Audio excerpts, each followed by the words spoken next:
ጤና ይስጥልን የከበረ ሰላምታችን በመላው ዓለም ሆናችሁ ቃል ስፖርት ዩቲዩብ ቻናላችንን ለምትከታተሉ ውድ አድማጮቻችን ሁሉ ይድረስ ብለናል። ከእናንተ ከሆነው ቃል ስፖርት ዩቲዩብ ቻናል ለዚህም ሰዓት መርጠን ያሰናዳላችሁን ስፖርታዊ ጥንቅሮች በቅደም ተከተል እያጋርናችሁ ቆይታ የምናደርግ ይሆናል። ለአብሮነት ቆይታችሁ ላይክ ካረጋችሁ ለእኛ በብዙ ጥፍ ጠቃሚ ነው። ላይክ አርጋችሁ አበረታቱ እንላለን። ውድ ቤተሰቦቻችን በመረጃ ሰዓታችን አስቀድመን አንድ ሀገር ቤት ነክ የሆነ ጉዳይ እናጋራችኋለን። በአውሮፓ ታላላቅ ክለቦች ዛሬም ለእናንተ ውድ አድማጮቻችን የተሰናዱ መረጃዎች አሉ። ባርሴሎና ቤት በጣም ትልልቅ የሚባሉ ሁለት መረጃዎችን አግኝተናል። በቅደም ተከተል እናደርሳችኋለን። በሪያል ማድሪድ በኩል ወቅታዊ ጉዳዮችን ለማንሳት ግድ ይለናል። ያለበረደው ትኩሳት ላይ ሌሎች አንገብጋቢ ጉዳዮች ከግራም ከቀኝም እየተጨመሩበት ነው። በጣም ያስገረመው ነገር ግን ማድሪድ ተጫዋቹን ሊያስፈርመው ከጫፍ ደርሶ እንደነበረ ነው።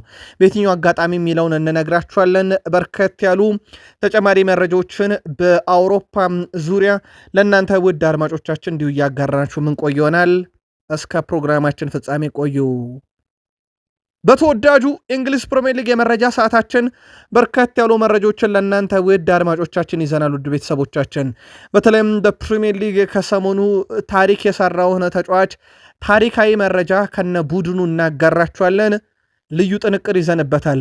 ውድ ቤተሰቦቻችን በታላላቆቹ የፕሪሚየር ሊግ ክለቦች ማንቸስተር ሲቲ እናነሳለን። ለዋንጫ ጉዟቸው እንደ ስነ ልቦና ጥንካሬ ያነሱትን ጉዳይ ከአንድ ተጫዋች ያገኘነውን መረጃ እናጋራችኋለን። የሲቲ ደጋፊዎች አብራችሁን ትቆያላችሁ። ለየት ያለ መረጃ ይዘናል። በቼልሲ የመረጃ ሰዓታችን ወሳኙ ተጫዋች ተመልሷል። ጥሩ የሚባለው ዜና ነው የመጣበት ሰዓት። ከዛ በዘለለ የቡድኑን ወሳኝ ተጫዋች የተመለከተ ልዩ ጥንቅር እንዲሁ አሰናድተናል። በሊቨርፑል የመረጃ ሰዓታችን አሁን የተሻለ ደረጃ ላይ ነን እያሉ ነው አርኔ ስሎት። እሳቸው እረፍት የሚባል ነገር እንደሌላቸውና ጉዳት ላይ ካሉ ተጫዋቾቻቸው ጋር በተያያዘ ያነሱትን ሀሳብ እንደወረደ የምናጋራችሁም ይሆናል።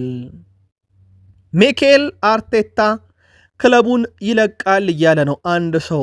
ምክንያቱን ይዘረዝራል። መች ይለቃል በሚለው ጉዳይ ላይ ተጨማሪ መረጃ ከዚሁ ሰው ያገኘውን እናጋራችኋለን። ምናልባት አሁን አርሰናል ቤት የተፈጠረውን ውጥረት ያረግባል የተባለም ጉዳይ ሲፈጸም ምን እንደሆነ እንነግራችኋለን።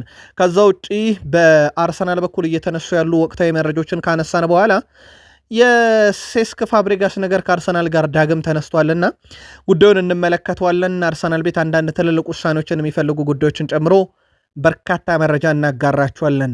በማንቸስተር ዩናይትድ የመረጃ ሰዓታችን የብሩኖ ፌርናንዴዝን የዝውውር ጉዳይ በተመለከተና ማንቸስተር ዩናይትድ ቤት ኮንትራትን ከማራዘም ጋር በተያዘ ተጨማሪ መረጃዎችን ይዘናል። ቤን ጃኮብስ ለክሪስቶፈር ቪቬል የማንቸስተር ዩናይትድ የምልመላ ክፍል ኃላፊው የሚለን ነገር አለ። ከዝውውር ጋር በተያያዘ ነው። ዩናይትድ ቤት በጣም ትልልቅ የተባሉ ከዝውውር ጋር ያገኘናቸው መረጃዎች አሉ። አንድ ሰው ዛሬ በጋዜጣዊ መግለጫ ከካሪ ኔቭል ጋር የነበረው ቆይታ ትንሽ ለየት ያለ ነው። ልዩ መረጃ አሰናድተንበታል። አብራችሁን ቆዩ። ላይክ፣ ሰብስክራይብ፣ ሼር አድርጉን። ለሀሳብ አስተያየታችሁ ሁልጊዜም አመስጋኞች ነን። ከቃል ስፖርት ዩቲዩብ ቻናል የሰዓቱ መረጃዎች እያጋራችሁ ቆይታ የማደርገው እኔ ቃል ነኝ። እናንተን ጻፉልን። መልካም ቆይታ ተመኝን። በሀገር ቤት እንጀምር። ውድ ቤተሰቦቻችን በሀገር ቤት የመጀመሪያ ጉዳይ የምናደርገው በምልመላ ሂደት ላይ እንዳለ ይታወቃል። ለሴቶች የ17 ዓመት በታች ብሔራዊ ቡድን ፌዴሬሽኑ በምልመላውም ላይ በአዲስ አበባ እግር ኳስ ፌዴሬሽን የስራ አስፈጻሚ ኮሚቴ አባላት ወይዘሮ አሰፋሽ ታገሰና አርቲስት ሀረገወይን አሰፋ በቦታው በመገኘት መከታተላቸውን የኢትዮጵያ እግር ኳስ ፌዴሬሽን ይፋ አድርጓል። እንዲሁም የኢትዮጵያ ሴቶች ከ17 ዓመት በታች ብሔራዊ ቡድን አሰልጣኝ ረውደ አሊ ከረዳቶቻቸው ጋር በመሆን የምልመላ ሂደቱን ተመልክተዋል። በነገራችን ላይ ከቅርብ ጊዜ ወዲህ በኢትዮጵያ እግር ኳስ ፌዴሬሽን አመራር ውስጥ አርቲስቶች አሉ። ከማርኬቲንግ ጋር በተያያዘ ስማቸው እየተነሳ ነው። እናንተ ጠቃሚ ነው ብላችሁ ታስባላችሁ ወይ? የኢትዮጵያ ብሔራዊ ቡድን መለያ 7,000 ብር እየተሸጠ ነው ስንል በብር ውድ አረጉት መለያውን የሚል መልእክት በብዛት እየደረሰን ነው። ለምን በድል ውድ አይሆንም የሚል ፍሬ ሀሳብ ያለው ይመስላል። መልከታችሁን በዚህኛውም ጉዳይ አጋሩን። ወደ አውሮፓ እንሻገር። ውድ ቤተሰቦቻችን በአውሮፓ የመረጃ ሰዓታችን ለባርሴሎና ወሳኝ መረጃ በማድረስን ጀምር ፔድሪ ወደ ልምምድ ተመልሷል። የማገገም ሂደቱም የመጨረሻ ስራ ላይ መድረሱ ተረጋግጧል። ፔድሪ በዛሬው ዕለት ከቡድኑ ጋር ልምምድ ማድረጉን ተመልክተናል። የባርሴሎና ቡድንም ይህንን መግለጫ አውጥቷል። ከዚህ ጋርም በተያያዘ ፔድሪ መች ይጫወታል የሚልም ጥያቄ በስፋት እየተነሳ ነበረ።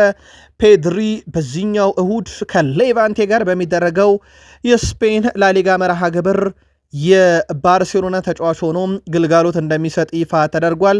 ይሄ በጣም ትልቅ የሚባለው መረጃ ነው ለባርሴሎና ደጋፊዎች። በተለይም አሁን የዋንጫ ፉክክሩ በደራበት ሰዓት እና በሚያስፈልጋቸው ሰዓት ወደ ሜዳ ወሳኙ ተጫዋች ተመልሷል። ቀጣይ ለባርሴሎና ፕሬዝዳንታዊ ምርጫ ከሁዋን ላፖርታ ጋር ትንቅንቅ ውስጥ ያሉት ቪክቶር ፎንቴ እሳቸው ምርጫውን ካሸነፉ ከሚያከናውናቸው አበይት ተግባሮች ውስጥ የሪያል ማድሪድ ቴሌቪዥንን በተመለከተ መረጃን አጋርቶ ሚዲያውን እስከ ማዘጋት እርምጃ መውሰድ ነው ብሏል። እሳቸው በተለይም ሪያል ማድሪድ ቴሌቪዥን ጣቢያ እግር ኳስን ጭምር የሚጎዳ ድርጊት ውስጥ እየተሳተፈ ይገኛል። እኔ ካሸነፍኩ አትጠራጠሩ፣ በመረጃና በማስረጃ ይህን የቴሌቪዥን ጣቢያ እርምጃ እንዲወሰድበት አደርጋለሁ ብለዋል። ስለዚህ ባርሴሎና ቤት ከሚሰራቸው አበይት ጉዳዮች ውስጥ አንደኛው መሆኑን ጠቅሰው ቅስቀሳ እያደረጉ ነው። ማርች 15 ውድ ቤተሰቦቻችን ጠቅላላ ፕሬዚዳንታዊ ምርጫ በባርሴሎና ይካሄዳል። ሁዋን ላፖርታ ወይስ ቪክተር ፎንት የሚለው በቀጣይ በክለቡ ላይ ትልልቅ ውሳኔዎች ለውጥ ሊያስከትል ይችላል ከአሸናፊው ፕሬዚዳንት ጋር በተያያዘም። በዚሁ ወደ ሪያል ማድሪድ የዕለቱ መረጃዎቻችን እንሻገር። ከሪያል ማድሪድ ጋር በተያያዘ አንድ ስም ዝነኛ ሆኗል። ፕሪስቲያኒ የቤኔፊካ ተጫዋች ቢሆንም ቪኒሺየስ ጁኒየር ላይ አድርሶታል ከተባለው የዘረኝነት ጥቃት በኋላ ግን ዝነኛ ሆኗል። የቀድሞ ፓራጓይ ግብ ጠባቂ ጆሴ ሉዊስ ቺልቨርት ከቤኔፊካው ተጫዋች ጁሊያን ፕሪስቲያኒ ጎን መሆኑን ይፋ አድርጓል። እኔ ከፕሪስቲያኒ ጎን ቆማለሁ ያለው ግብ ጠባቂው ቪኒሺየስ ጁኒየር ሰዎችን ለማጥቃት ቀዳሚው ሰው ነው ሲል ተደምጧል። አክሎም ቪኒሺየስ ፕሪስቲያኒን ፈሪ እያለ ሲሰድበው ሰምተናል ያለ ሲሆን የመጀመሪያ ስድብ ከጥቁሩ ቪኒሺየስ ጁኒየር ነው የመጣው። ለምንድን ነው እሱንስ የማታዩት? ያም መታየት አለበት። ቪኒሺየስ ጁኒየር ለዛ ሁላ ለተፈጠረ ትርምስ ቀስቃሽ ሰው ነበር ይላል የቀድሞ ተጫዋች። አክሎም በዚህ ምክንያት ፕሪስቲያኒ ላይ ቅጣት እንዳይጣለም ጠይቆ መጀመሪያ ቪኒሺየስ ጁኒየር እንደዚህ አይነት ድርጊቶቹ ሊመረመሩበት ይገባል ሲል ተደምጧል። ከዚህ ጋር በተያያዘ ውድ ቤተሰቦቻችን ቃል ስፖርት ዩቲዩብ ቻናላችንን ማጣራት አድርጎ ነበረ። ለመሆኑ ቪኒሺየስ ጁኒየር ከእንደዚህ አይነት ድርጊት ጋር በተያያዘ ምን ያክል ተሳትፏል የሚሉ ማጣራቶችን አድርገን ነበረ። ቪኒሺየስ ጁኒየር ከ2018 የፈረንጆች አቆጣጠር ጀምሮ በአውሮፓ ውስጥ 20 የዘረኝነት ጥቃትን አስተናግዷል። በነገራችን ላይ ከዚህ የዘረኝነት ጥቃት ጋር በተያያዘ ታሪካዊ ውሳኔዎችም ተወስኗል። 3 የቫሌንሺያ ደጋፊዎች 8 ወር በእስር ቤት እንዲያሳልፉና እንደዚሁም ደግሞ ለ2 ዓመት ስቴዲየም ዝር እንዳይሉም ጭምር ቅጣት እንደተጣለባቸው ካገኘናቸው ካገላበጥናቸው ዶሴዎች ተመልክተናል። ቪኒሺየስ ጁኒየር ግን እነኚህ 20 ሙሉ የዘረኝነት ጥቃት ሲደርስበት ቢያንስ እናንተ ውድ ቤተሰቦቻችን ምን ያክሉ በሱ ቀስቃሽነት እንደሆነ በጨዋታ ስትከታተሉ ተመልከታችኋል።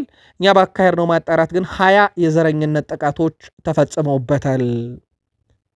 ከዚሁ ጋር በተያያዘም ሪያል ማድሪድ ይፋ መግለጫ አውጥቷል። ሪያል ማድሪድ አሁን ከደቂቃዎች በፊት ይፋ ባደረገው መግለጫ ሪያል ማድሪድ ምርመራ እያደረገ ከሚገኘው የአውሮፓ እግር ኳስ ማህበር ጋር በጋራ እየሰራ መሆኑን አስታውቋል። የትኛውንም የዘረኝነት ጥቃት አንቀበልም፣ እናወግዛለን ያለው ሪያል ማድሪድ በየትኛውም አጋጣሚ የዘረኝነት ጥቃቶች ተቀባይነት ሊኖራቸው አይችልም፣ የተፈጸመ ድርጊትም ካለ ምላሹ በዘረኝነት ጥቃት ሊመለስ አይገባም። ከዚህ ጋርም በተያያዘ ለአውሮፓ እግር ኳስ ማህበር አስፈላጊውን ትብብር እናደርጋለን፣ በሂደቱም ላይ እንሳተፋለን ሲሉ ተደምጧል። ትንሽ ፈገግ የሚያስብለው መረጃ ግን ምን መሰላችሁ?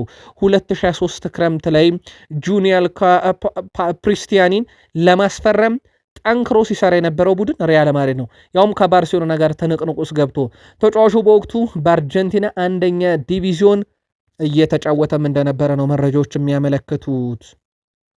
ሪያል ማድሪድ ነን የሪያል ማድሪዱ ቁጥር 1 ግብ ጠባቂ ቲቦት ኮርቷ የክለብ ባለቤት መሆኑ ተረጋግጧል። ቤልጂየማዊ ቲቦት ኮርቷ የፍራንስ ሁለተኛ ሊግ ክለብ ሌማንስን መግዛቱን በዛሬው ዕለት ይፋ አድርጓል። ኮርቷ በክለቡ ባለድርሻ የሆኑትን ኖቫክ ጆኮቪች፣ ማጉሰን አሬና፣ ፊሊፔ ማሳያን የሚቀላቀል ይሆናል ማለት ነው። ባለፉት ዓመታት ጥሩ ጊዜን እያሳለፈ የሚገኘው ክለቡ ፍራንስ ሊግ ሁለተኛ ሊግ ላይ እየተወዳደረ ነው። በተጨማሪም በፈረንሳይ ዋንጫ ውድድርም በመሳተፍ ላይ ይገኛል። ይህም እንግዲህ ተጫዋቹ በቀጣይ ምናልባትም በፍራንስ ሊግ ላይ የሚተሳተፍ ወይም በፍራንስ ሊግ አንደኛው ላይ የሚሳተፍ ክለብ እንደዚሁ ሊኖረው ይችላል ተብሎ ይጠበቃል። ዳኒ ካርቫሃል ያለምንም ጥርጥር ያው የመጨረሻ ዓመቱን በሪያል ማድሪድ እያሳለፈ እንደሆነ ይታወቃል። ከዚህ ጋር በተያያዘ ውድ ቤተሰቦቻችን 300ኛ ድሉን በሪያል ማድሪድ መለያ ማሳካት ችሏል። ይህ ተጫዋች እንደሚታወቀው በሪያል ማድሪድ ረጅም ዓመታትን ቆይቷል። በእነኚህ ጊዜያትም በርካታ ዋንጫዎችን፣ በርካታ ስኬቶችን ማጣጣም ችሏል ከክለብ ሪያል ማድሪድ ጋር። አሁን ላይ በቦታው ወጣቱ ተጫዋች በተለይም ከሊቨርፑል ያመጡት ትሬንት አሌክሳንደር አርኖልድ አለ። በቀጣይ እንደውም የቼልሲውን ማሎ ጉስቶ የሚሉ መረጃዎች ሲወጡ ነበረ፣ እየተመለከቱ ይገኛሉ። ተጫዋቹ የመጨረሻ ሲዝኑን እያሳለፈ በሚገኝበት በዚህ ሰዓት ላይ ታዲያ የቤኔፊካው ድል 300ኛ ድሉ ሆኖ ተመዝግቦለታል። ቤኔፊካን ያሸነፉበት ጨዋታ በውዝግብ የተሞላ ቤኔፊካን ያሸነፉበት ጨዋታ የእሱ ደግሞ ታሪካዊ 300ኛ ድል ሆኗል። የመልሱ ጨዋታም ከቤኔፊካ ጋር በጉጉት እየተጠበቀ ነው። ከዛ በፊት ግን ምናልባትም ቀጣይ ድሎችን ከ300 ሲደመር ድሎችን የሚያስመዘግብበት የላሊጋ ጨዋታዎች በዚህ ዓመት እንደሚጠብቁት ይታወቃል። ጣሊያን ደረስን። በጣሊያን ሴሪ በዚህ ሳምንት ካየናቸው ጨዋታዎች በተስተካካይ መርሃ ግብር ኮሞ ከኤስ ሚላን ያደረጉት ጨዋታ ይጠቀሳል። 1-1 የተጠናቀቀ ጨዋታ ነበረ። ራፋኤል ሊያው ለኤስ ሚላን፣ ፓይዝ ለኮሞ ያስቆጠሯቸው ግቦች 1-1 እንዲጠናቀቅ ያደረጉበት ማለት ነው። የኮሞ አሰልጣኝ ሴስክ ፋብሬጋስ እንደሆነ ይታወቃል። ሴስክ ፋብሬጋስ ሉካ ሞድሪችን አመስግኖታል። የተቃራኒ ቡድን ተጫዋችን ቢሆን ማለት ነው። ለምስጋናው ምክንያቱ ደግሞ እሱ በ40 ዓመቱ እየተጫወተ መሆኑ በጣም አስገርሞኛል። ለሱ ልዩ ምስጋና ማቅረብ ይኖርብናል ብሏል። በ40 ዓመቱ እየተጫወተ ነው። የሚጫወቱበት ደረጃ በጣም ያስገርማል። እሱን ጫና ውስጥ ለመክተት ሞክረናል፣ ግን እሱ ያጠቃል። ምንም አይነት እድል አይሰጥህም። አሁንም በሙሉ ብቃቱ እየተጫወተ ይገኛል። ወደ ሴሪኤ መጥቶ በመጫወቱ ላመሰግነው ይገባል። ሞድሪች 2 ዓመት ከኔ ይበልጣል እያለ ይገኛል ሴስክ ፋብሬጋስ። እሱ እያሰለጠነው ነው፣ ሉካ ሞድሪች እየተጫወተ ነው። ይህም በጣም እንዳስገረመውና ለጣሊያን እግር ኳስም የሚያበረክተው ነገር ስላለ ሊመሰገን ይገባል ሲል ተደምጧል። ፍራንስ ደረሱን ውድ ቤተሰቦቻችን። የፍራንስ ሊጋን ሌንስ እና ፓሪስ ሰን ጀርሜን ያው እየተቀባበሉ እየመሩት ነው። የሆነ ሳምንት ፓሪስ ሰን ጀርሜን፣ የሆነ ሳምንት ሌንስ እያለ ይቀጥላል። ለጊዜው አሁን ሌንስ ተረክቦታል መሪነቱን። በዚህ አጓጊ በሆነው የዘንድሮ የፍራንስ ሊግ አንዳንድ ነጥረው የወጡ ተጫዋቾች አሉ በቁጥር ደረጃ። በእርግጥ ሜሰን ግሪንውድ ከፍተኛ ግብ አስቆጣሪ ነው ለአብነት ያክል። ሌላ ግን ለየት ያለ ቁጥር እናንሳ። በጣም ስኬታማ ድሪብለር በመሆን የአንደኝነት ስፍራ ላይ የተቀመጠው የቱሉዙ ተጫዋች ያን ጎቦ ነው። 57 ስኬታማ ድሪብሎችን ወይም ተጫዋቾችን አታሎ አልፏል። የናንትሱ ማቲያስ ሻቤሊን በ41 ይከተለዋል።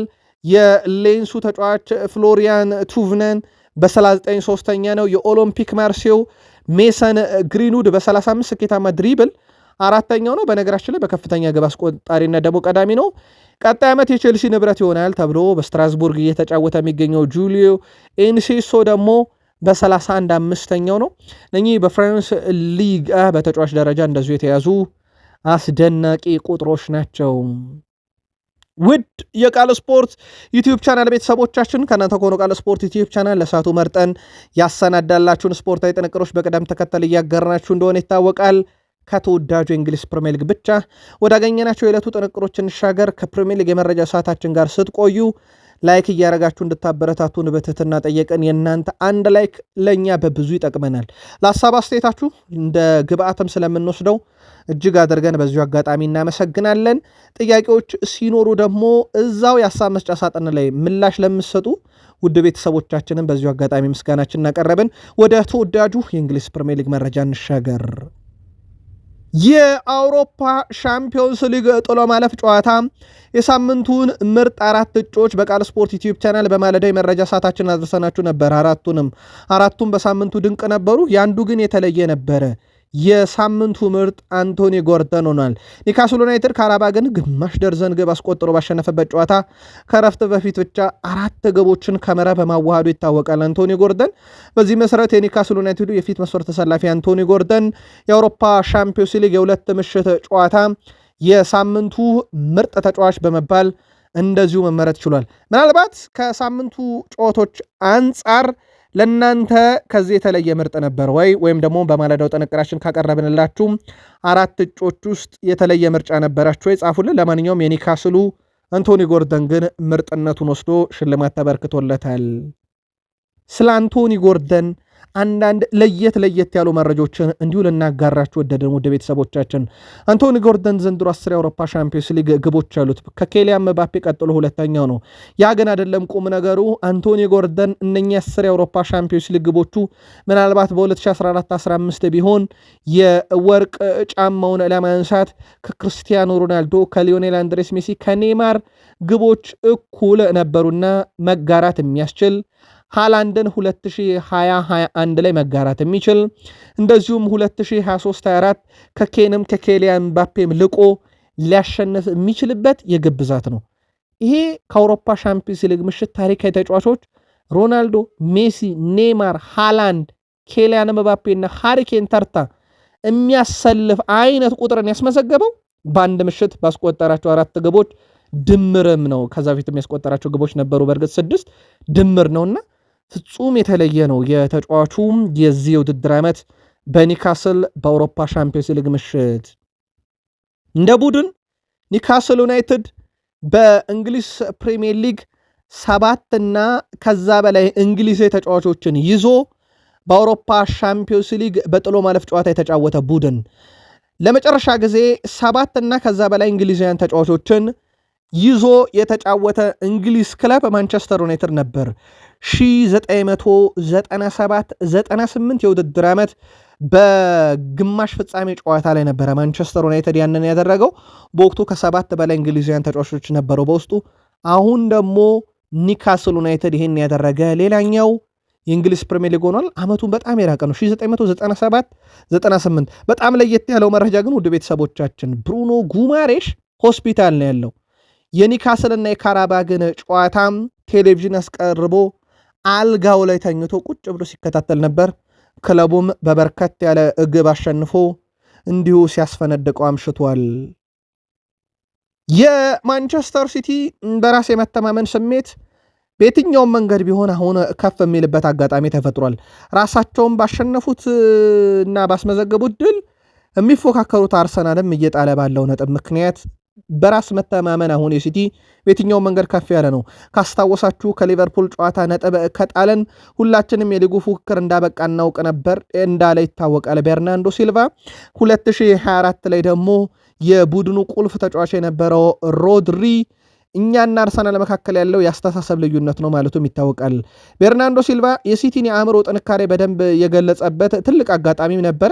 እንደ ሊቨርፑል ያለን ቡድን ማሸነፍ የዋንጫ ባለቤት ያደርጋል ባይፎካከረ እንኳን የሚል እሳብ ያለው ሲቲ ቤት በአንፊልድ ሊቨርፑልን ከመግጠማቸው በፊት ነበረ ይህን ሐሳብ ያጋራው ተጫዋቹ። የስነ ልቦና ጥንካሬው ምን ያህል ከፍ ያለ እንደሆነ ማሳየት ተደርጎ አሁን ላይ እየተነገረ ይገኛል። 1-0 እየተመሩ የነበሩበትን ጨዋታ ነው ሲቲዎቹ በወቅቱ የገለበጡት። የሲቲ ሊቨርፑልን ማሸነፍ ሊቨርፑልን ከዋንጫ ጉዞ አስቆርቶ ወይም አንድ የዋንጫ ተፎካካሪያቸውን የዋንጫ ጉዞ የማስቀረት ያክል አልነበረም። ግን በቀጥታ እንደዚህ አይነት ከትልቅ ቡድኑ ድል ማግኘት አንድም የቡድኑን በራስ መተማመን እንደሚገነባው ያውቁ ነበር፣ ሁለትም ከየትኛውም ቡድን የሚገኝ 3 ነጥብ ወደ ዋንጫ ያመራል። ይሄንን እንደ ማንቸስተር ሲቲ ተጫዋቾች ቤርናንዶ ሲልቫ ነው እንደ ሐሳብ የገለጸው። ከዚህ በፊትም በበርካቶች ተጫዋቾችም ተነስቷል። የ2024ቱን የሮድሪን አነሳንላችሁ በእኛና በአርሰናል መካከል ያስተሳሰብ ልዩነት አለ የሚል ሌላ አጋጣሚዎችን እናንሳ። ምናልባት ላልተከታተላችሁ ፔፕ ጋርዲዮላ በ2 ተከታታይ ዓመት የሊግ ዋንጫን አጥቶ አያውቅም። አምና ስላጣ ዘንድሮ ሌላ አንደኛው ሂሳባዊ ስሌት ሲሆን በሲቲ በኩል የመጨረሻ 12 ጨዋታዎች ላይ ፔፕ ጋርዲዮላ ከመጡ ጀምሮ በሲቲ ቤት ከአርሰናል በላይ ነጥብ ሰብስበዋል። አሁን ሲቲ ቤት ያለ በራስ መተማመን እጅግ በጣም ከፍ ያለ ነው። ሮሚዮ ላቪያ ወደ ልምምር ተመልሷል። ይሄ በጣም ጥሩ የሚባል ዜና ነው፣ ምንም ጥርጥር የለውም። ለቼልሲ ደጋፊዎች ትልቁ ጥያቄ ሮሚዮ ላቪያ ሳይጎዳ ወይም እስኪጎዳ ድረስ ስንት ጨዋታ ለዚሁ ክለብ ያደርጋል የሚለው ነው። ምንም ጥርጥር የለውም። ከዚህ ጋር በተያያዘ ውድ ቤተሰቦቻችን ሮሚዮ ላቪያ ወደ ልምምድ መመለሱንና በጥሩ ማገገም ላይ መሆኑን አረጋግጧል። ሊያም ሮዛኒየር የአማካይ ስፍራው ተጫዋች በጥሩ ሁኔታ ላይ እንደሚገኝ እሳቸውም ከገለጹ በኋላ በቀጣይነት ደግሞ ይሄ ተጫዋች በቡድን ውስጥ ምን ያህል ደቂቃዎችን ማግኘት አለበት፣ መች መሰለፍ አለበት በሚለው ጉዳይ ላይ ከውሳኔ እንደርሳለን ብለዋል። የሕክምና ቡድን አባላት የሚሰጡንን መመሪያ እንከተላለን ብለዋል። ምናልባት ግን በተጫዋቹ በኩል ይሄ በልምምር ላይ ጭምር ሳይቀር የሚጎዳ ተጫዋች ነው። ከመጣበት ጊዜ ጀምሮ ከተጫወታቸው ጨዋታዎች ወይም ከጉዳት ነፃ ከሆነባቸው ቀኖች ተጎድቶ ከሜዳ ውጭ የሆነባቸው ቀኖች ይበልጣሉና አሁን ላይ መመለሱ ጥሩ ነው። ግን ምን ያህል ጊዜ የሚለውን አሰልጣኝ ሊያም ሮዘኔር ከሕክምና ባለሙያዎች ጋር እየተወያየን በቀጣይ ዕድል የምንሰጠው ይሆናል ብለዋል። ኤስታቪዮ በቡድን ውስጥ ችግር ሆኖበት ከነበረው ነገር ውስጥ አንዱ ቋንቋ ነበረ። እንግሊዘኛ ቋንቋን ለመግባቢያነት ለመጠቀም በየቀኑ ትምህርት እየተማረ ነበረ። እናም አሁን ላይ ጥሩ እንግሊዘኛ መናገር ጀምሬያለሁኝ፣ ጥሩ ሂደት ላይ ነኝ ያለሁት ብሏል። በሳምንት 2 ክፍለ ጊዜ እንግሊዘኛ ቋንቋን እየተማርኩኝ ነው፣ ይሄ ደግሞ ስራዬን ያቀልልኛል ብሏል። ስለዚህ ቋንቋ ለመግባቢያነት በጣም ወሳኝነት ስለሆነ እሱን እየተጠቀምኩ ነው ብሏል። የላቲን ተጫዋቾች ያው እንግሊዘኛ ቋንቋ ላይ ብዙ አይደሉም፣ ስለዚህ ያ ነው እኔንም የገጠመኝ ብሏል። እናም እንግሊዘኛ ቋንቋ መማሩ ከቡድኑ ጋር ያለውን ውህደት በጥሩ ሁኔታ እንደሚገነባ ወይም በጥሩ ሁኔታ እንደሚያስኬድለት ገልጿል። ኤስታቪዮ አሁን ቋንቋ በጥሩ ሁኔታ እየተለማመደና በሳምንት 2 ጊዜ መማሩ መጥቀሙን ተናግሯል። በሜዳ ላይ ያለውን እንቅስቃሴ ግን እንዴት አገኛችሁት? በመጀመሪያ ዓመቱ በቼልሲ ቤት ቼልሲያን ጻፉልን። የሊቨርፑል አሰልጣኝ አርኔ ስሎት ቡድናቸው በአሁኑ ሰዓት በጣም በተሻለ ደረጃ ላይ እንደሚገኝ ገልጸዋል። አሁን ላይ ከወራት በፊት ከነበረው በጣም የተሻለ ደረጃ ላይ እንገኛለን ያሉት አሰልጣኝ አርኔ ስሎት አክሎም ካለፉት 19 ጨዋታዎች 2 ጊዜ ነው የተሸነፍነው፣ ሁለቱንም በጭማሪ ሰዓት ነው የተሸነፍነው፣ መሸነፍም እኮ አይገባንም ነበር ብለዋል። እሳቸው አያይዞም እንዳጠቃላይ ቡድኑ አሁን ላይ በጣም የተሻለ እንደሆነ ገልጿል። ግን አንድም ነገር አንስተው ነበረ። እሳቸው አልተሸነፍንም ማለት አቻ ጥሩ ነው ማለት ግን አይደለም ሲሉ ተደምጧል። ስለዚህ አለመሸነፋችን ብቻ ሲሆን ነጥብ የምጠለባቸው ጨዋታዎች መሻሻል አለባቸው፣ ግን እንዳጠቃላይ የተሸነፍንባቸው 2 ጨዋታ አይገቡንም ነበር ብለዋል። በዛው አያይዞም ያነሷቸው ሀሳቦች አሉ። ቀጥሎ ደግሞ እንመልከታቸው። ተጫዋቾች እረፍት ሲያገኙ ሰውነታቸው ያርፋል እና ቀኑ ሙሉ ስለሚቀጥለው ተጋጣሚያቸው አያስቡም። እኔ እና አሰልጣኞች ግን እንዳጠቃላይ በእረፍት ቀንም ቢሆን አእምሯችን አያርፍም። ሐሳባችን፣ ሁሉ ነገር እቅዳችን ስለ ቀጣዩ ጨዋታ ነውና እኛ አናርፍም ብሏል። ሲጀመርም እኛ ያው በሐሳብ ውስጥ ሆነን ሁል ጊዜ ስራዎችን የምንሰራው ሐሳቦችን ለቡድን የምናመጣው፣ ስለዚህ እኛ እያረፍን አይደለም ብሏል። ተጫዋቾች ቢያንስ በሰውነት ያርፋሉ እያሉ ይገኛሉ እሳቸው። ከዛ ውጭ እሳቸው ሌላ አያይዘው ያነሱት የቪኒሺየስ ጁኒየርን ጉዳይ ነው። ቪኒሺየስ ላይ ስለደረሰው የዘረኝነት ጥቃት ያነሱት አርኔ ስሎት እኛ እንደ እግር ኳስ ቤተሰብ ማህበረሰቡ ጥቃቱን ለማቆም እያደረገ ከሚገኘው ነገር የተሻለ ማድረግ አለብን። እንደዚህ አይነት ነገር እግር ኳስ ሜዳ ላይ ፈጽሞ ያስፈልግም ብለዋል። እናም ዘረኝነትን እቃወማለሁ ብለዋል አርኔ ስሎት። ከቡድን ዜና ጋር በተያዘ አሌክሳንደር ኢሳክ በመጋቢት ወር መጨረሻ ሊመለሱ ይችላል ሲሉም ጆ ጎሜዝ ከጉዳት ተመልሷል። ፍሪፖንግ፣ ኢሳክ፣ ዋታሩ ኢንዶ በዚህ ሳምንት ከሚደረግ ጨዋታም ውጪ መሆናቸውን አረጋግጠዋል። ወደ ተወዳጁ የእንግሊዝ ፕሪሚየር ሊግ መሪው ክለብ አርሰናል እንሸጋገር። ከፍተኛ ፉክክር የሚደረግበት የእንግሊዝ ፕሪሚየር ሊግ አሁን ደግሞ በጣም አጓጊ የሆነ መጥቷል። አርሰናል አሁንም በሊጉ አናት ላይ ሲቀመጥ ማንቸስተር ሲቲ እንዲሁም አስቶን ቪላ ይከተሉታል። የሚካኤል አርቴታ ቡድን አርሰናል በዚህ ዓመት ሊጉን ለበርካታ ቀናት በመምራት አንድም የሚስተካከለው ቡድን የለም። ምናልባት ውድ ቤተሰቦቻችን ልትገረሙ ትችላላችሁ። አርሰናል 147 ቀናት በፕሪሚየር ሊጉ አናት ላይ የነበረ የከረመ የተወዳጁ የእንግሊዝ ፕሪሚየር ሊግ የ147 ቀናት መሪ ነው የቃል ስፖርት ዩቲዩብ ቻናል ቤተሰቦቻችን። ከዛ በዘለለ ግን እነማን መሩት ሊጉን ካለን ሊቨርፑል 34 ቀን፣ ሲቲ ከ6 ቀን በላይ በፕሪሚየር ሊጉ አናት ላይ ተቀምጦ አያውቅም። ቼልሲ 2 ቀን ብቻ ነው የፕሪሚየር ሊጉ አናት ላይ ነበረው። እነኚህ 4 ቡድኖች ናቸው ተፈራርቀው የመሩት አርሰናል፣ ሊቨርፑል፣ ሲቲ፣ ቼልሲ። በጣም የሚያስገርመው ነገር ሊቨርፑል፣ ሲቲ፣ ቼልሲ የመሩት ቀን ቢደመሩ ውድ ቤተሰቦቻችን የነኚህ ሶስቱ 42 ቀን ነው የፕሪሚየር ሊጉን አናት የመሩት። ሊቨርፑል፣ ሲቲ፣ ቼልሲ ተደምሮ 42 ቀን። አርሰናል በ100 ቀን በላይ ይበልጣቸዋል እንደማለት ነው ውድ ቤተሰቦቻችን። 147 ቀን ሙሉ አርሰናል የፕሪሚየር ሊጉ አናት ላይ ነበረ። በ105 ቀን በላይ ይበልጣቸዋል። ይሄ በጣም አስገራሚ ነው ውድ ቤተሰቦቻችን። አርሰናል 147 ቀናት የመራውን የፕሪሚየር ሊግ ዋንጫ በዓመቱ መጨረሻ ይሳካለታልን? ቅድመ ግምታችሁን በዩቲዩብ ገጻችን ላይ አጋሩን። በዘንድሮ ዓመት ለአራት ዋንጫ እየገሰገሱ የሚገኙት መድፈኞቹ በተደጋጋሚ የሚጥሏቸው ነጥቦች የፕሪሚየር ሊግ ዋንጫ ከ22 ዓመት በኋላ ለማሳካት ያላቸው ህልምን አጣብቂኝ ውስጥ እንዲገባ ጥርጣሬ ውስጥ እንዲገባ እንዳደረገው ይታወቃል። የአርሰናል የቀድሞ ታሪካዊ ተጫዋች ኢማኑኤል ፔቲ ሚኬል አርቴታ አርሰናልን ተፎካካሪ አድርጎታል። ነገር ግን የመልቀቅ ጥላ በኤምሬትስ ስቴዲየም ላይ እየቀረበበት ይገኛል ሲል ሐሳቡን አጋርቷል። የቀድሞ አማካይ ኢማኑኤል ፔቲ አክሎም ሚኬል አርቴታ አንድ ቀን ባርሴሎናን ያሰለጥናል፣ በመጨረሻ ያንን እናያለን ብዬ አስባለሁ። አርሰናልን ግን መልቀቁ ጊዜው እየቀረበ የመጣ ይመስላል። ይሄም የሚሆነው ያለ ዋንጫ ሲያልቅ ነው ብሏል። አርቴታ በአርሴናል ቤት የማይቆይ ከሆነም ይላል ኢማኑኤል ፔቲ በጣሊያኑ ክለብ ኮሞ ታሪክ እየሰራ የሚገኘው የቀድሞ ተጫዋች ሴስክ ፋብሬጋስ አሰልጣኝ የመሆን ሰፊ እድል አለው። በዚህ መሰረት ለሱ ቢሰጠው እያለ ነው ሚኬል አርቴታ ካልተሳካለትና ከተባረረ። ኢማኑኤል ፔቲ ግን አንድ ሀሳብ አጋርቷል። ሚኬል አርቴታ አንድ ቀን አርሰናል ይለቃል፣ ቀጥሎ ባርሴሎናን ያሰለጥናል። ለመልቀቁ ምክንያት የሚሆነው በአርሰናል የዋንጫ እጦት ይሆናል ብሏል። ከዚህ ጋር በተያያዘ ሴስክ ፋብሬጋስ ማን ነው የሚለውን በጥቂቱ እንንገራችሁ። ሴስክ ፋብሬጋስ በአንድ ወቅት ቡድኑ በሰፊ ግብ ልዩነት ተሸነፈና ሲጠየቅ እኔ በፍጹም ፈርቼ እንደዚህ አይነት ነገሮችን ለማስቀረት ከምጥር ይልቅ ቡድኑ ይሄንን ነገር ለምዶ እንዲሻሻልልኝ ነው የምፈልገው። እናም የሆነ ሰዓት በወጥ ብቃት ፎርም ያለው ቡድን መገንባትን እፈልጋለሁ። ፈሪ ቡድን መገንባት በፍጹም የኔ የእግር ኳስ ፍልስፍና አይደለም በሚል ንግግሩ ይታወቃል። በአንድ አጨዋወት ብቻ የምወሰን አሰልጣኝ መሆን አልፈልግም፣ በጨዋታ ላይ የበላይ መሆን ነው የምፈልገው በሚለው ንግግሩ የሚታወቀው ሴስክ ፋብሬጋስ በአዲሱ እግር ኳስ ዘመን ደግሞ የበላይነት የሚመጣው ብዙ መፍትሄና ታክቲካል አማራጮችን ይዘው ስትቀርብ ነው የሚልም ንግግር አላቸው። እሳቸው ትክክለኛ የሚኬል አርቴታ አልጋ ወራሽ መሆን ይችላሉን? ምልከታችሁን ጻፉልን። አርሰናል ቤት ሰሞኑን ያው የነበረውን መነቃቃት ሂደት ያቀዘቀዘው የወልቭስ አቻ ነው።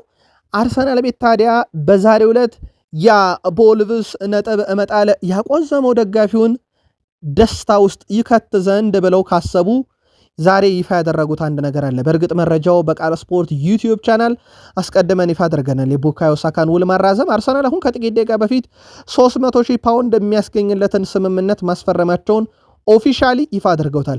እንግሊዛዊ ተጫዋች ቡካዮ ሳካም ውሉ ለተጨማሪ 5 ዓመታት ማራዘሙን ይፋ አድርጓል። ያው እንዳልኳችሁ ትላንት ነው እኛ መረጃውን ያጋራናችሁ።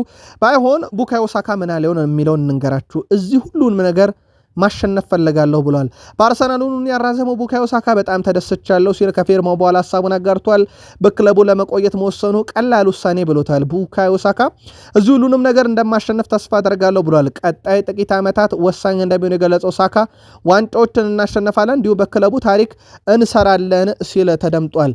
ምናልባት የአርሰናል ደጋፊዎች በዛሬው ዕለት ኦፊሻሊ ይፋ ሲደረግ እንደ አዲስ ዜና ባይሰሙትም የወልቭስን የደረሰባቸውን ነጥብ ይመጣል ትካዜ ግን ይወጡት ዘንድ ብለው ይመስላል አርሰናሎች ዛሬ ይፋ አድርገውታል።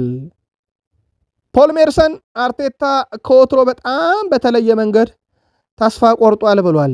ይህ በእሳቸው ንግግር ዙሪያም የተሰጠው ሐሳብ ይገባናል ከሚል አስተሳሰብ ወጥቶ ቡድኑን ማበረታታት የነበረበት አርቴታ ይህ ይገባናል ማለቱ በጣም አስገርሞኛል። አሁን ያለበትን ደረጃ በማየት በራስ መተማመን ሊኖረው ይገባ ነበረ። ቡድን ውስጥ የሆነ ነገር እንደጎደለ በግልጽ ይታያል። ሚኬል አርቴታ ደግሞ ቡድኑን በራስ መተማመን መገንባት በሚገባው ሰዓት ቡድኑ ነጥብ መጣሉ ይገባዋል ማለቱ ጥሩ አይመስለኝም ብሏል። ያው ሚኬል አርቴታ ስፐርስ ላይ እንሞክራለን ብሏል። በጣም የተሻለ ነገር አሁን የስፐርስ ጨዋታ አለ እጃችን ላይ፣ እሱን ለማሸነፍ መነሳሻ ይሆነናል የጣልነው ነጥብ ማለታቸው ይታወቃል። አርሰናል በ27 ጨዋታ 58 የፕሪሚየር ሊግ ነጥብ አለው። በነገራችን ላይ 2015-16 ሌስተር ሲቲ ነበር ዋንጫ የበላው ካስታወሳችሁ። ሌስተር ሲቲ ያኔ በወቅቱ በ27ኛ ሳምንት ጭራሽ በ2 ነጥብ ያንስ ነበር። አሁን አርሰናል ከሰበሰበው 56 ነጥብ ሰብስቦ መጨረሻ ላይ ፕሪሚየር ሊጉን ዋንጫ ባለቤት ሆኗል። በእርግጥ ዋንጫውን ለማንሳት በወቅቱ ሌስተር ሲቲን የሚፎካከሩ ቡድኖች የነበራቸውም ድክመት ወሳኝነት ነበረው።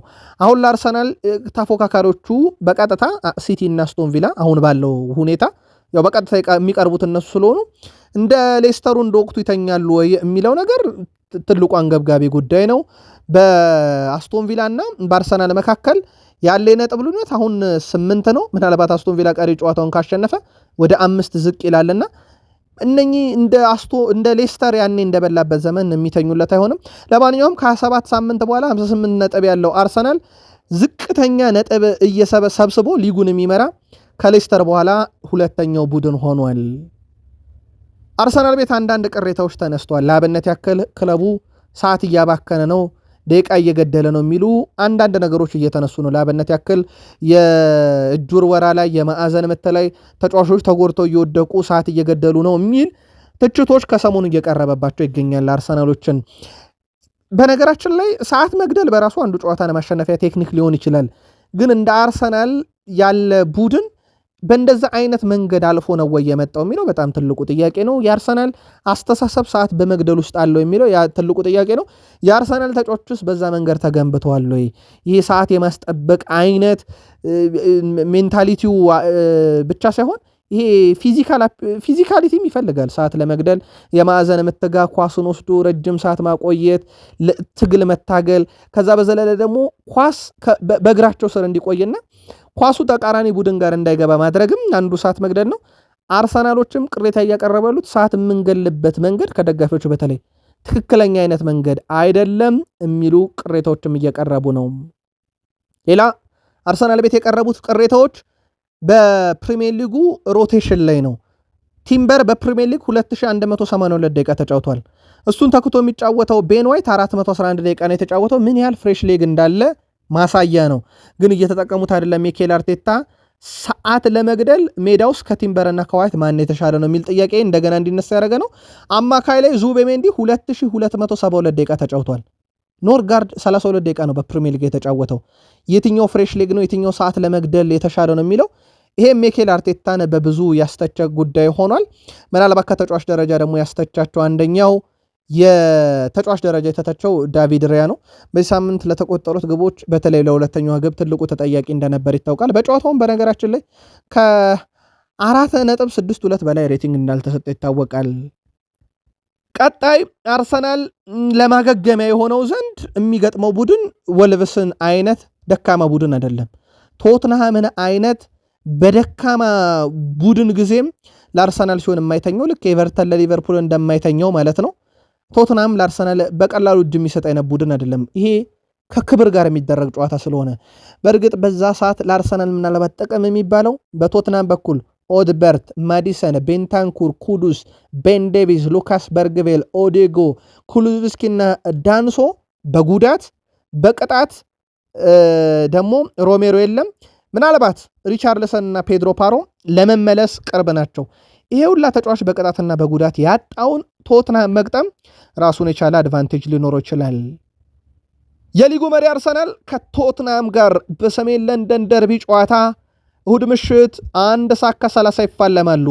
የሳምንቱ ተጠባቂ መርሃ ግብር ፒተር ባንክስ በመሃል ሜዳ ዳኝነት እንደሚመሩት ይፋ ተደርጓል። አርሰናል ከቶትናም የሚያደርጉት ጨዋታ እሁድ ምሽት 1 ሰዓት በቶትናም ሆትስፐር ስቴዲየም ይደረጋል። በደረጃ ሰንጠረዡ ላይ ሌላ ትልቅ ለውጥ ሊያመጣ የሚችል ጨዋታ ነው። በነገራችን ላይ ውድ ቤተሰቦቻችን ሲቲ አስቀድሞ ከኒካስል ጋር ቅዳሜ ይጫወታል። ሲቲ ያንን ጨዋታ ካሸነፈ የነጥብ ልዩነቱ ወደ 2 ዝቅ ይላል። ሲቲ ያንን የሚያደርግ ከሆነ ደግሞ አርሰናል ሌላ ጫና ውስጥ ገብቶ የሚያደርገው ጨዋታ ሊሆን ይችላል። እንዳልኳችሁ ምን ቶትናም በርካታ ጉዳቶች አሉበት። ቶትናም በተቃራኒው አሰልጣኝ ቀይሮ ጥሩ መነቃቃት ውስጥ አለ። በግራም በቀኝም ብዙ ይላል። ግን እኛ በተከታታይ መረጃ ተጨማሪ ጥንቅሮችን እያጋራናችሁ እንዲሁ ለእናንተ ውድ አድማጮቻችን የምናደርሳችሁም ይሆናል። ዩናይትድ ደረሰን። ማንቸስተር ዩናይትድ ቤት ብሩኖ ሚጌል ፈርናንዴስ ከእንግሊዝ ውጭ ላሉ ክለቦች 56 ሚሊዮን ፓውንድ የውል ማፍረሻ እንዳለው ይታወቃል። ስለዚህ የትኛውም ከእንግሊዝ ፕሪሚየር ሊግ ውጭ ያለ ክለብ የዝውውር ጥያቄ ለማንቸስተር ዩናይትድ 56 ሚሊዮን ፓውንድ እስካቀረበ ድረስና ብሩኖ እስካሳመኑ ድረስ መግዛት ይችላሉ።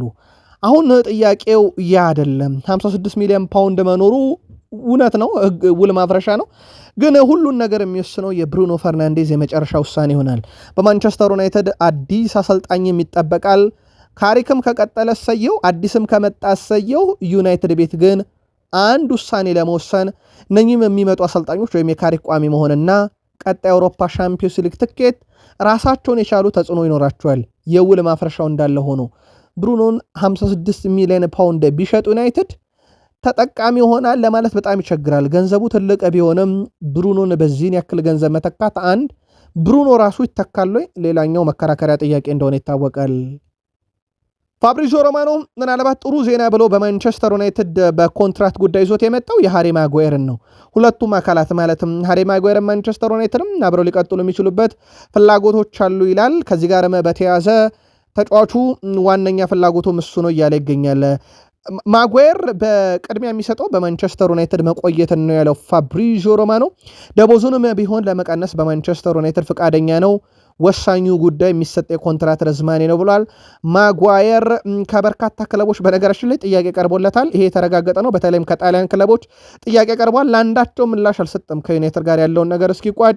ከዚህ ጋር በተያያዘ ማንቸስተር ዩናይትዶች ውሳኔ ወስኑ ዘንድ እየተጠባበቀ ይገኛል ተብሏል። ማንቸስተር ዩናይትዶች ደግሞ ከውድድር ዓመቱ ፍጻሜ በፊት እንደዚህ አይነት ትልልቅ ውሳኔ ላይ ላይወስኑ ይችላሉ ተብሏል። ክሪስቶፈር ቪቬል በማንቸስተር ዩናይትድ እንደ አሌሃንድሮ ባልዴ አይነት ተጫዋችን የማምጣት ፍላጎት ነበረው። ግን ባልዴ በባርሴሎና መቆየትን ስለመረጠ ዝውውሩ ላይሳካ እንደቻለ ነው ፋብሪዞ ሮማኖ አያይዞ የገለጸው። እስካሁን ድረስም በማንቸስተር ዩናይትድ በኩል ቀጣይ ማነጋገር ሂደቶች አልተካሄዱም፣ ምናልባት ቀጣይ ክረምት ላይ ብለዋል። ከዛ ውጭ ቤን ጃኮብስ ማንቸስተር ዩናይትድ የፍሬድሪኮ ዲማርኮን ሁኔታ እየተከታተለ መሆኑን እንደዚሁም ደግሞ ያን ዲዮሜንዲንም ሁኔታ እየተከታተለ መሆኑን ይፋ አድርጓል። ሁለቱንም ተጫዋቾች ዩናይትድ ይከታተል እንጂ እስከዚህ ሰዓት ድረስ ይፋዊ ጥያቄ ለኢንተር ሚላኑ ፍሬድሪኮ ዲማርኮም ለአርቤ ሌፕዚጉም ያን ዲዮሜንዲ እንዳላቀረበ ይፋ አድርጓል። ያው የዝውውር ሂሳቡ በተለይም ያን ዲዮሜንዲ ይታወቃል ከ50 እስከ 60 ሚሊዮን ፓውንድ አካባቢ ነው። ዩናይትድ ከሰሞኑ መለሚያዎቹን ልኮ በስፋት ከተመለከታቸው ተጫዋቾች ውስጥ ፍሬድሪኮ ዲማርኮ አንደኛው እንደሆነ ይታወቃል። ለማንኛውም ዩናይትድ ይፋዊ ጥያቄን ቀጣይ ክረምትም ላይ ያቀርባል ተብሎ ይጠበቃል። ከዩናይትድ ጋር በተያያዘ ማንቸስተር ዩናይትድ በክረምት የዝውውር መስኮትም ሊያስፈርማቸው የሚፈልጋቸው ተጫዋቾች በኢላማ ደረጃ በመስፈርት ግልጽ ያለ ነው ይላል ቤን ጃኮብስ። የግራ መስመር ተከላካይ፣ ሁለት ልምድ ያላቸው አማካዮች፣ የግራ ክንፍ አጥቂ፣ አንድ የፊት መስመር አጥቂ እንደሚለቁ ተጫዋቾች ይወሰናል። የኛው በተለይም የዜርኪዚ መልቀቅ ከዚህ ሁላ በፊት ግን ሻምፒዮንስ ሊግ ተሳትፎን ማሳካት ከፍተኛ የዝውውር እንቅስቃሴ ለማድረግ ያግዛልና በትልቁ እዚህ ላይ እየሰሩ ነው ተብሏል። ማይክል ካሪክም ቡድኑን ወደ አውሮፓ ሻምፒዮንስ ሊግ መመለስ እንደ ቅድመ ሁኔታ የተቀመጠላቸውና ለዛ እየሰሩ እንደሆነ ይታወቃል። ማይክል ካሪክም ያንን ሚሽን ወስደው መስራታቸው በማንቸስተር ዩናይትድ ቋሚ አሰልጣኝ ለማድረግ ያግዛልና በዚሁ መሰረት በማንቸስተር ዩናይትድ የአውሮፓ ሻምፒዮንስ ሊግ ትኬትን ማረጋገጥ የታቀዱትን ዝውውሮች ለማድረግ በጣም ጠቃሚውም ጉዳይ ነው ይላል የቤን ጃኮብስ ዘገባ ነው። እነኚህ የተጠቀሱት የሜዳ ክፍል ግን በዋነኝነት ትኩረት ይሰጣቸዋል። በኦፕታ በኩል ማንቸስተር ዩናይትድ ከብረቱ ጋር ግብ ገብቶ ባይሆንና ግቦቹ ተቆጥረው ቢሆኑ ኖሮ ዛሬ ላይ የፕሪሚየር ሊግ ሁለተኛ ቡድን ይሆን ነበር ከሲቲ ቀጥሎ ብሏል። ሲቲ ብረት የመለሰበት ኳስ አሁን የሰበሰበው ነጥብ ላይ ቢደመር 4 ተጨማሪ ነጥቦችን ያስገኝለት ነበረ። ዩናይትድ ግን አሁን ካለበት 10 ነጥብ ያስገኝለት ነበር። ወደ ቤተሰቦቻችን ይሄ ብረት የመለሰበት ኳስ ችግር እንቅፋት ባይሆንበት፣ ይህም ከየትኛውም የፕሪሚየር ሊግ ክለብ በላይ ብረት የመለሰበት ክለብና ብረት የመለሰበት ደግሞ ቢቆጠር በርካታ የፕሪሚየር ሊግ ነጥብ መሰብሰብ የሚያስችለው ቡድን ዩናይትድ ይሆን ነበረ። እንዳልኳችሁ ተሳክቶ ዩናይትድ ብረት የመለሰበት ኳስ ሁሉ ግብ ቢሆን 55 የፕሪሚየር ሊግ ነጥቦችን መያዝ የሚያስችለው ደረጃ ላይ ይቀመጥ ነበረ። በዚህ ረገድ ዩናይትዶች የብሩኖ ፈርናንዴዝ በዋነኝነት ይጠቀሳል። በርካታ ብረት የመለሰበት ኳስ የዩናይትድ ደጋፊዎችን ከሚያስቆጩ መረጃዎች አንዱ ሊሆን ይችላል። ጋሪ ኔቭል ከሃንሄ ፖስቴኮግሉ ጋር ቆይታ ነበረው። የሃንሄ ፖስቴኮግሉ ቆይታ ላይ የሚገርምህ ይላሉ ሃንጌ ፖስቴኮግሉ፣ እኔም ስደተኛ ነኝ፣ በ5 ዓመቴ ነው ከግሪክ ወደ አውስትራሊያ የተሰደድኩት፣ በብዙ ፈተናዎች ማላለፍ ያለው የሚሉት ሃንሄ ፖስቴኮግሉ አብዛኞቹ ስደተኞች የተሻለ ህይወት የላቸውም፣ ታሪኩን የሚቀይሩት ግን ትልቅ ጫና ችለው ስለሆነ ሊመሰገኑ ይገባል፣ ስደተኛ መመስገን ያለበት እያሉ ነው ካሳለፈው ውጣ ውረድ አንጻር። ጋሪ ኔቨል ይሄንን ጥያቄ ጠየቃቸው ከሰሞኑ ሰር ጂም ራትክሊፍ ስደተኛ ሀገሬን ያቆረቆዘ የሚል ይዘት ያለው ሐሳብ ካጋሩ በኋላ ነው። በነገራችን ላይ ከዚህ ጋር በተያያዘ ጉዳዩ ከሚዲያ ላይ በተወሰነ መንገድ እየረገበ ቢሆንም በአንዳንድ በግል ሚዲያዎች ላይ ግን ጉዳዩ አሁንም አልበረደም። ጋሪ ኔቭል ዛሬ አንሄ ፖስቴኮግሉን በጉዳዩ ዙሪያ ያናግሯቸው ነበረ። በማንቸስተር ዩናይትድ ከሰሞኑ ከዚህ ጋር በተያያዘ ኤፍኤው የሚወስነው ውሳኔ እንዲሁ በትልቁ እየተጠበቀ ይገኛል። እዚህ ጋር እናብቃ። በማለዳው እንገናኝ። ሰናይ ጊዜ